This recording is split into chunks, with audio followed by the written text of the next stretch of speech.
Hey everybody, this is Bobby Cool, Daddy Slick Breeze. We are back again this week. Man, we are just pumping out all kinds of stuff for you guys. This time, I wanted to learn a little bit more about the next generation disc golf tour, something that Latitude 64, David Feldberg are putting on. They started out in 2016, got bigger in 2017, and now it's getting even bigger for 2018. So I wanted to find out more information so you guys knew a little bit more about it. So I called Dave Feldberg and asked him a few questions about it, and I learned a lot about it myself.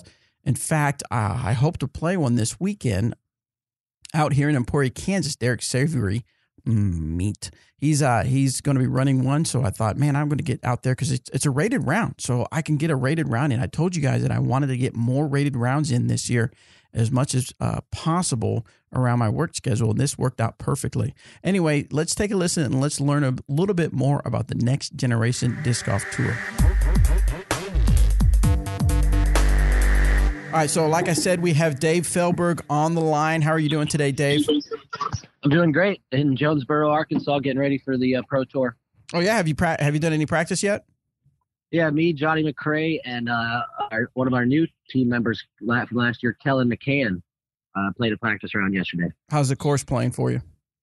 It was cold and windy when we got out there, but by the end of the day, it was okay. It's long, and it's going to be a tough weekend. They're calling for all kinds of rain on Friday and possible snow on Saturday. Oh my gosh. Yeah, a low of 29, high of 43 on Saturday with snow in the morning. That's going to make for some interesting scores for sure. Yeah, it should be good for the live coverage. I don't think we've had any live coverage in the snow yet. In the snow, yeah, that'll be the first. Wow, that's going to be good. I'm going to tune in for sure. Yeah. All right, so the reason I called you, though, is I wanted to get more information about the next generation disc golf tour because I know you guys did it in 2017 and it was very successful and you wanted to do it in 2018. For those people, though, that are kind of new to the show or just not quite sure what the next generation tour is, can you give us kind of a rundown of it? Yeah, well, we started in 2016, actually. We had a 12-event tour where we sent Jake Peters to Europe. And then last year we expanded to like the national version, like you said, and gave away the brand new Kia Soul and, tons of other prizes. And so Next Generation Tour is really a organized amateur tour where we're trying to put everybody in the nation together, competing against each other, and then funnel them down to the top amateurs. Very similar to like the AM Worlds, but instead of using just participation points, we want to use, skill level. And, we just took this from other sports. If you look at other sports, you always compete on the local level. You go to the regional level, national level, et cetera. And I think that in disc golf, it's, we don't have anything where you can participate all year and then and follow it. Yeah, so I remember kind of the beginning talks. It was kind of something big for the amateurs to make them feel like the pro disc golfers. So they have qualifiers and then they have big prizes to go along the way. Yep, and I think we at the end the national championship we did a really good job on. It got a lot of coverage, and I think most of the players there thought it was very professional. I heard a lot of them say it was not. I love the memorial, but I had a lot of people out that we sent to the memorial comment that they thought the experience for an NG final was more exciting than the memorial. And I took that back, I was like, wow. And, that's hard for me to believe. I played the memorial for 20 years. It's one of the most exciting tournaments. And for, spectators there to say that they felt more energy at the NG final made me feel excited about where, that amateur disc golf can get the kind of coverage it deserves. Nice. Now, I know it's kind of a passion project between you and Cynthia. What was kind of when you guys first started talking about it, what really was the vision for it? To be honest, I hurt my neck, and Cynthia said, hey, you're really good at running tournaments, because I ran a couple tournaments in Arizona. Yeah. And I said, yeah. She goes, have you ever tried to do any kind of tours? And I said, well, I tried a nonstop disc golf tour, but it was with pros, and it was hard for everybody to stay focused, and they were more, concerned with playing than promoting because they were in the peaks of their career. And so I think that she said, well, I'd love to do it with you. And she goes, and I don't need to be playing in tournaments every weekend, and I'd be more than happy to help out. And why don't we do it? Just to, supplement our income, while you're injured. See if we can, get rid of these Frisbees because I had lots of discs. Yeah. And so we did it, and people really liked it, So at that point, that's when people like Pat Govang and other people in the business approached us and said, hey, why don't you guys take this to the next level? Disc golf can really use the national amateur tour. There's lots of national pro tours, but there's really nothing for the amateur. And so that's how it started. That's awesome. Now, so as we all know, you've got a long history of touring, of winning championships and playing in some really tough tournaments against some really good players. What's it like for you as you watch these amateurs kind of experience that same thing that you've experienced? Well, I find it kind of interesting, actually. You know, when you're playing amateur, people think, oh, well, they're not as good as pros and et cetera, et cetera. But the top amateurs, when they're on, it's a very small window, actually. People think it's a big window, but if you look at the finals that we had, the scores that the kids posted during the finals this November, if you put those in the Memorial, they would have all taken top 20. Oh, wow. But the same players, when they came to the Memorial, didn't get anywhere near those scores. Yeah. So I found that really interesting. So when the amateurs are out there, they're having more fun and there's like this more energy, and they really perform at their best. But when you put them in with the pros and they're not used to it, they just don't play the same. So I think that it's a really interesting dynamic if you look at it. Just look at the scores of just pick a random guy like Silas Schultz. You know, he was shooting 47s at the fountain. Wow. in the exact same layout as the Memorial. Yeah. And same wind, everything. But you know, when he's playing in the Memorial, he's shooting 53s or whatever. Yeah. So I think that it's a really interesting dynamic to see how they play with each other. And so I think that has to do with the camaraderie and the energy of the young amateurs. They all want to do good. They're not out there to beat each other. They're high-fiving. Everybody wants to see the guy make it, you know, to the next level. And I think when you're at the pro level, these guys, they didn't, you know, no one's talking to them. It's real quiet. Everybody's nervous. They're worried about not cashing. And I think that it feels different to them. And so I really enjoy watching the amateurs compete because you can really see their true talent when they're playing amateur. I know that sounds weird, but when they're playing in the amateur division at their best, that's when you can see their true talent potential. When you see them play in the pro divisions, they just kind of clam up. Yeah, that makes sense. Just a little more relaxed atmosphere. Do you ever as you're watching, do you ever think, oh, that guy might be good for the team? Or you ever use it kind of as a scouting thing? Yeah, we're using it as a scouting thing right now. I mean, we did a team tryout. So the top 16 players who were interested in the tour as part of the package all received a team tryout for 2018 for nice. Team Latitude. Yeah. Yep. The company sent them, you know, a nice package and said, here's a tryout and we'll watch you all year. And so this first year, if they're turning pro, then we can watch them. And if they're, you know, a quality player, then we'll probably add them at the end of the year. Gotcha. So very cool. We are keeping it as a scouting thing. You know, we did want Chris Kesloff, the winner. You know, I think he's ready to get sponsored now, but he just is undecided who he wants to play for. Gotcha. He hasn't, you know, he's not playing for anybody, but he's just, you know, he's really young and he doesn't want to make a wrong decision either way. And I think he's throwing a mixed bag. And, you know, it'd be nice to have him because he's driving around in the car, you know, going around with our logos on it. But next year, I think that's what we'll do is when we award the car, it will actually have logos on it. Oh, nice. Very cool. That way, you know, they're promoting the tour and stuff like that.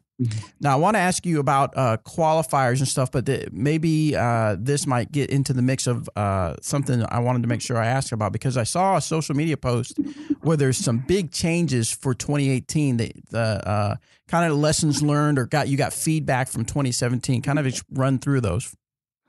Yeah, well, what happened was, you know, we listened to feedback, Bobby. You know, it was the first year at the national level, and we want to just provide a good experience. We want to have players be happy. We want to give them something to remember.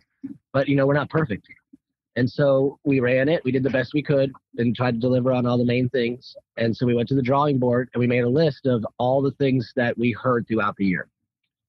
And basically, we changed every single one of our list, except for one thing, which was we were going to try to lower the entry fee $1 or $2, but we weren't able to do that. Yeah. But besides that, we changed every single thing people asked us to do. So I think that when we started on the qualifiers was number one thing that we heard was, well, all I get's a players package, you know, and if I do win the prize to go to the next level, I have to wait. And it just feels kind of like an empty feeling at the end of the day. You know, I played all day and they just say, okay, you qualified. Yeah. So people want to have gratification day of. So we added payouts for the top 5. and we added trophies Nice. in the top 2. And the trophies are custom art trophies made by Cynthia Whitaker, and they're also like a gladiator, a full color drawing on a gladiator, a knight full color drawing on a knight, etc. And so those are really limited, and they're not going to be for sale anywhere. And then the next thing we heard was, okay, well, there's not enough divisions. I'm not good enough to play. Dave, I'm not an advanced player, and I'm not going to win the car, so what's the point? So we went and added 2 lower divisions so that it goes all the way down to 800 level. So if you're 8 to 900, there's a place for you to play. And we thought that that was an important key to bringing people into the sport. One thing that was important for us is we didn't lose our PDGA, non-PDGA player. Yeah. You know, if you look out there, we had 800 plus non-PDGA players last year in our tour. Wow. And we don't want to lose them, so we worked out a deal with the PDGA where they still don't have to be a PDGA member to compete. Okay. The PDGA will waive their first ever NGT event and use it as a solicitation opportunity to get them to join the PDGA. And so I think that that's a real good bonus. And then the one thing I wanted to point out that really most people don't realize is, yeah, sure, you go to the qualifier and say you're a Saint and you're rated 820. And you go to the qualifier and you win. And you get your, $150 entry and your trophy and everything, and you're excited. When you go to the next level at the regional, it's not like last year. You're only still playing against the 800 rated players. So at the regional level, the top 12 from each of the divisions, all 3 divisions will win prizes this year. 1,000 or more for first in each division, all the way down to 300 for 12. Nice. So I think that is a big change. So you don't, if you're not interested in winning the car, or you're someone who don't think you can win the car, there's a reason to play this year. You can go to your local tournament, you win. It's like a regular C tier. It's got great payout, just like a regular C tier. You take home your prizes, you wait for the regional. You go to the regional, you can win prizes as big as any amateur tournament in the country. And then the best part about it is, say you're a Saint that's 820, you didn't really think you had a chance to win the car, but you come out and you've been practicing and your ability's getting much better, and you have the best day you ever had. Well, what we do is you win the same division, you take home your $1,000 of stuff and another trophy. And if you have the top 10 overall score of the tournament, you go on to the national championship. It's not the top 10 in the top division. Mm-hmm. It's the top 10 overall. So if you're a Saint and you have a 10 down and it's your career round and you have been 9th overall, well, you're going to the championship. So I think that, it's more like, I think about like USDGC. Basically what we have now is C tiers and B tiers that are quality run tournaments that are equivalent or better payouts than any tournaments out there. And it's a caveat bonus that if you're in the top 10 scores, you get to go on to the national championship. So I think that a lot of people probably aren't seeing that. A lot of people remember it. Hey, I just get a players pack, and if I get top 3, I get to play. And, so it's not like that. It's not just a qualifying series. I know that's a lot of talk out there. I don't want to qualify. I'm not going to the next level. Nope. We made it so that each of the events is a standalone event that people can enjoy just like any other event. And if you happen to do well on the top of it, then you'll get to move on or have the opportunity to move on. I like that. It gives somebody more incentives, or gives more people incentives and reasons to get out there and play for sure. I like that. Yeah. Now, what I did see something on the website called the Virtual Challenge. Explain what that is. Well, last year we tried to introduce it. We called it the dance, and we realized that it was too confusing for people. We called it the Divisional Amateur National Championship. Yeah. This year, and the ratings were done by Disc Golf Course Review. They have their own rating system over there, and we found that people were very confused. That they didn't understand. We had a good turnout, about 40% of competitors, but they just didn't understand how the rating system worked because it's not consistent with the PDGA. They're used to playing their course. They know what an 840 is. And then when they went there and it wasn't 840, they were highly confused. So what we did was we sat down with the PDGA and decided to partner with them. And the PDGA is now hosting the virtual challenge, kind of like the Global Women's. Yeah. And so they're running it through their system. They're hosting it for us. It's all PDGA ratings. And so thus, if you're interested this year, it'll make a lot more sense, And I think that it's a really good opportunity for people to compete. If you're not going to go on the next level and you want to see where you fare, play in the next generation qualifier and sign up for the virtual challenge in your division, and you'll see where you fare against everybody else in the country. Say you want to go to AM Worlds and you're like, oh, I'm pretty good. Well, go to the virtual challenge and put up an advanced score and see if you're in the top 30 in the country. Maybe you're not. Maybe you're the best in the country, or maybe you're the 100th best player in the country, and you're off because in your local area you're the best, but overall you're not. And I think that it's a good chance to measure yourself against the rest of the country while winning prizes. And it's hosted by Disc Golf Center, and they're a great company in Florida. They take good care of people, great customer service, and they provide prizes of all products. It can be baskets, discs, clothing. So it's not just limited. That's the one part of the tour that's not just limited to one brand. Yeah. So I think people should take that more serious. And I think that if you understand what global women's disc golf is, which this weekend it's really popular. I think they have over 1,000 competitors coming up on May 12th. Oh, wow. Yeah, they're over 1,000. If you realize what that is, then you would want to sign up for the virtual challenge, because it's basically the same thing for everybody. And I hear a lot of guys complaining all the time, oh, I wish we had something like the women's global. Well, we do.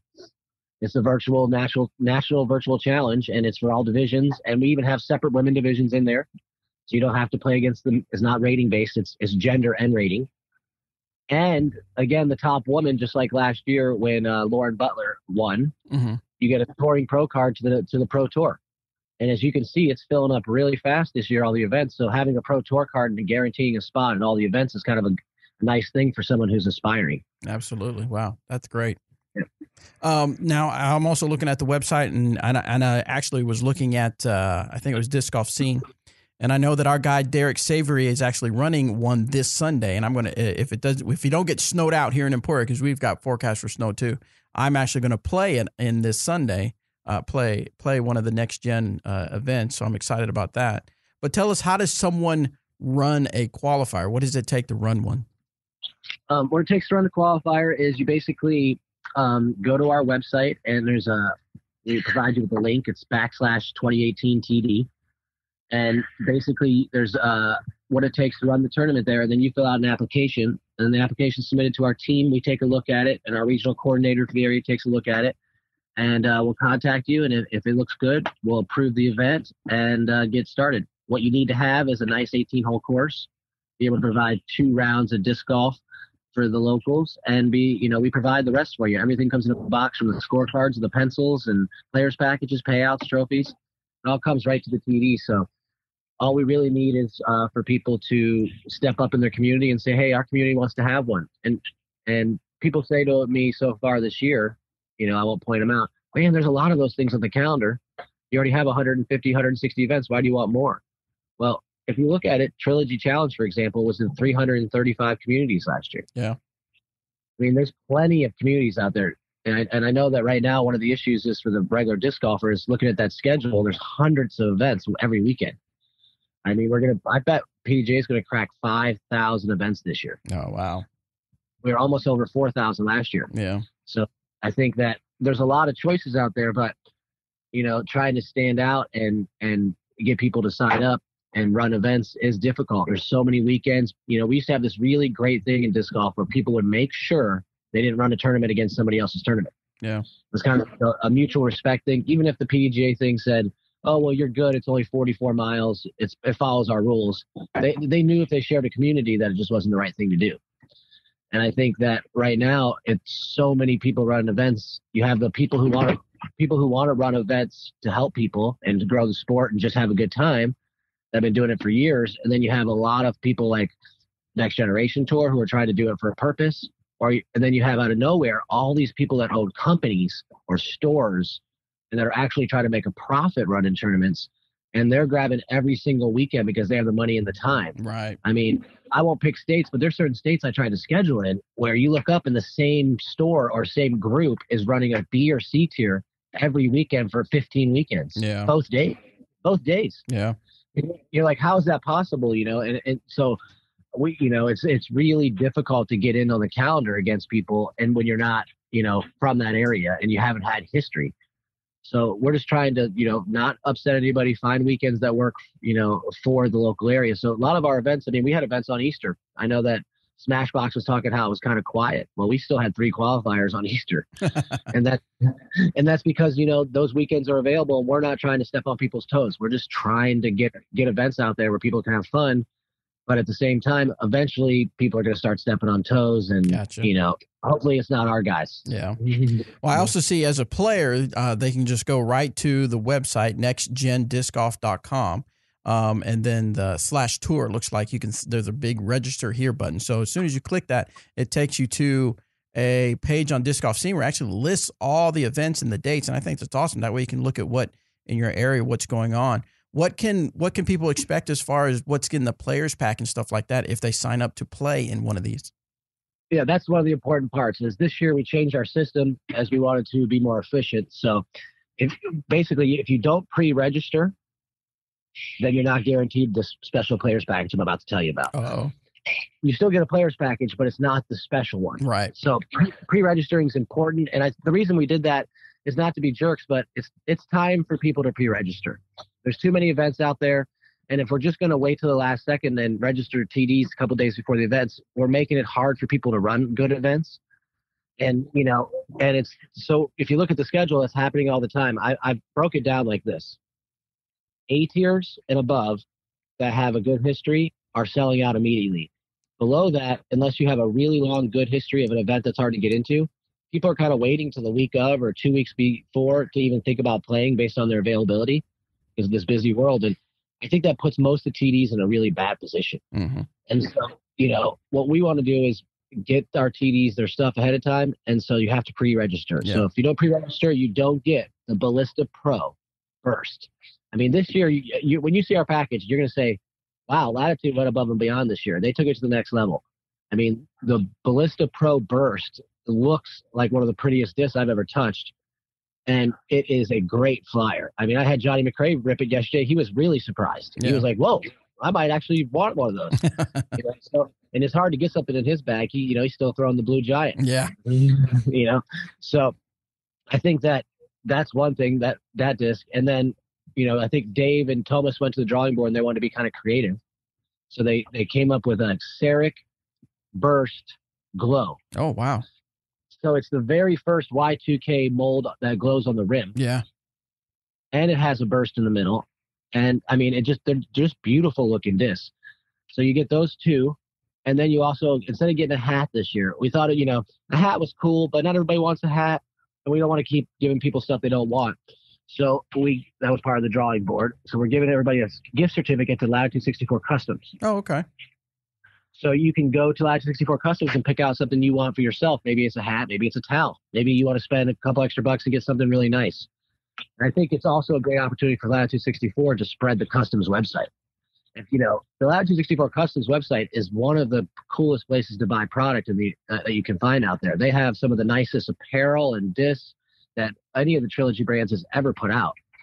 And I think that most people don't know about it because it's not an American website and they're used to buying from all the other places, but it is as comparable with the Innova's factory store, if not better. They might have a little more stuff at the factory store, but the quality of the type of stuff they put out there, they put the most beautiful stamps and really unique stuff on that website. So we figure giving everybody a chance to shop there and, get that one of a kind disc to take home is something people would be interested in.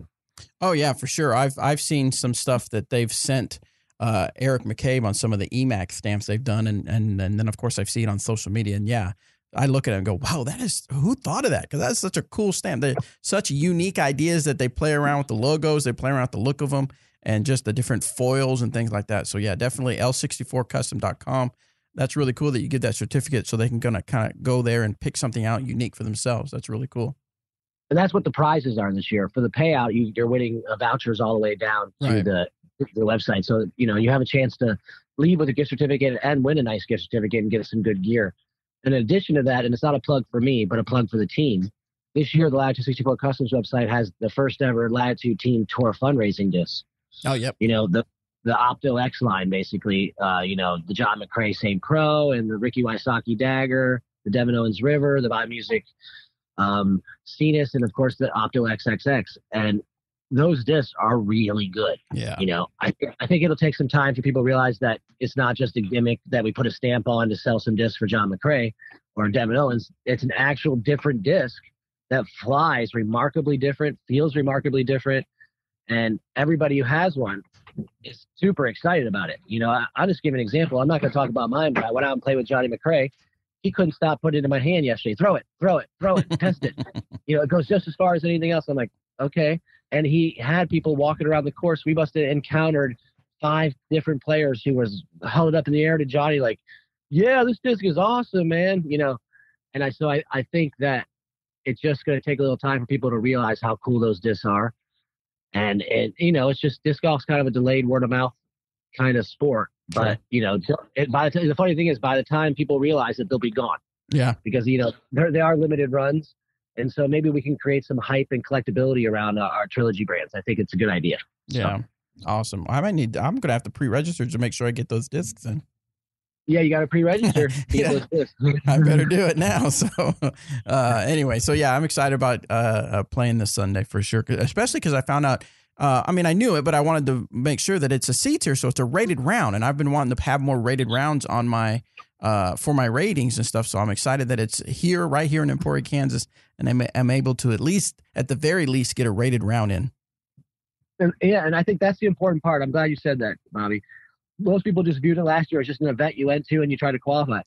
It's a real C tier, and when I say it's a real C tier, put the payouts up against any C tier that you go to, it's probably equivalent or better. Yeah. And so I think that people just aren't seeing that it's just a regular event. You're going to get your points for Worlds and your ratings. And like I said, it's just a bonus if you move on. And so that's what we want to do. We want to make events that clubs can build on. And if you look this year, a lot of them are being run by clubs. Yeah. We're trying to shift over to clubs and give the clubs the opportunity to raise funds. And one thing I'll put out there is we tripled the club payback.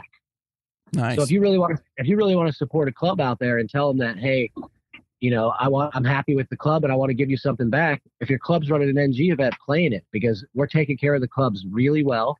And we're making it a great fundraiser where they can end up putting, $500 or more into their next event or over their leagues or buy a couple baskets. So I think that, it's something that if you don't realize that if your local guy is running that for your club, he's raising some good funds for your club. And most of them are really just trying to get more money in their other events, or like I said, buy some equipment. And that's the one thing about NG. It's not a rake by the company. The companies are not raking on it. The sponsors aren't making anything. They're just trying to promote product placement and really get people the opportunity to raise funds to grow the sport. Excellent. A lot of people will look at a tournament like this and go, "Oh, Feldberg and Whitaker and Latitude, they must be raking." Yeah, that's not true. That's not how it is. Actually, yeah. We've broken it down. So that we really don't get much, and that it's split up between the TD, and then we have a regional coordinator, and we have a state coordinator, and we try to make sure that everybody along the way is getting something for their efforts. Because, as I've seen in disc golf in the last 20 years, nobody gets taken care of for their efforts unless they make it the top level. Someone like you who finally made it into a company who takes good care of them, you're good. But there's a lot of guys like you have given quite an effort who just have nothing to show for it. And I think that we have to be able to take care of those people. There's only so long people will volunteer for free. I agree. Yep. So that's part of the system. Is I, as a non-ex-PDGA board member, thought, what kind of tournament system can you come up with where you can actually make the TDs make something and give enough to the community where they don't complain that the TDs took something. Yeah. And that's that balance. And last year it was difficult. I kind of, didn't give the TDs as much and gave it more to the players. And this year, we think we found a much happier balance between the TD and player and the regional coordinator and such. And so I think that if you go to the events, you'll see that you get a better experience this year from the qualifier. I know a lot of people said some of the qualifiers were run loosely last year. It was new. We had a lot of new TDs. But it's also because I didn't have that happy balance. Yeah. Now that I've got a happy balance, you're going to see a much more organized, more professional TD out there. And a lot of them, it's their second year. I took a risk, and we took a risk at NG at finding new TDs. We're trying to bring more people into it that are interested. And, a lot of people don't know how to run a tournament. And that first one, they're nervous and they make a lot of mistakes. But, they'll come around, and that's part of the deal is training people who are serious and giving them the opportunity to give back to their community while making something so their wife doesn't say, "What did you waste the weekend for?" Right. Yeah. Well, honey, we owe $30 to the PDGA still. Oh, okay. So you wasted a whole weekend and you miscalculated. Okay. Right. So thanks, honey. I want them to be able to come home and say, "Hey, honey, I got $100 in gas, and it covered all my gas and food for the weekend. And I raised enough money to get 2 baskets for the club. Right. Good. You know, and we're getting 2 baskets out there, and everybody's happy about it. Now, that's something he can come home and tell his family about. Yeah. But, you know, and I think that that's in the sport a really important part. I always harp on it, but we have to take care of these guys. You know, and I know I've been hard on TDs when I play in tournaments, but that's just what players do. Players are hard on me when I run tournaments. Yeah. But in general, it is the most important position because without them, there is no tournament. I agree for sure. Well, yeah, like you said, you talk about a lot of things that you can get for entering and playing, for, you know, winning and stuff like that. But you mentioned earlier the grand prize, the big prize is, of course, a car. And Chris Kesselhoff, I think it's how it's pronounced, right? Kesselhoff? Yep. He won that. Yeah, he won the Kia Soul last year. And I know right now you have, at least I know at the Memorial, I saw you guys had a little table set out where people could guess the car for the 2018 tour. Can you give us any hints of what it might be? Are you allowed to? No, we decided to keep the contest going. And Okay. we find that it's more exciting. I think releasing the car so early last year, right, it created a lot of excitement early, but then people just weren't, you know, didn't pay attention to it until the end of the year. So I think we're going to build it up a little more. And kind of release it, you know, early summer, late spring, and right before the regionals, just to get people excited about it and create more hype around it. All I can tell you about it is that we are working to it to be a higher model car. Nice. We want to always go, you know, as we grow, we want to try to do our best to keep growing everything else. I mean, we grew the qualifier by, you know, a lot of extra payout. We grew the regionals by thousands of extra payout. And so we want to make sure that we grow the nationals and show that we can keep growing each year. I think even if it's a small growth, it shows that, you know, we're trying to push forward. You know, as soon as you stop pushing forward in something like this, then the players can feel it, and then they're not as interested. Sure. You know? Where can people go to guess what car it is? Because are you still giving away a prize for the? Oh yeah, we're giving away a brand new Zuka cart. Okay. All accessories included.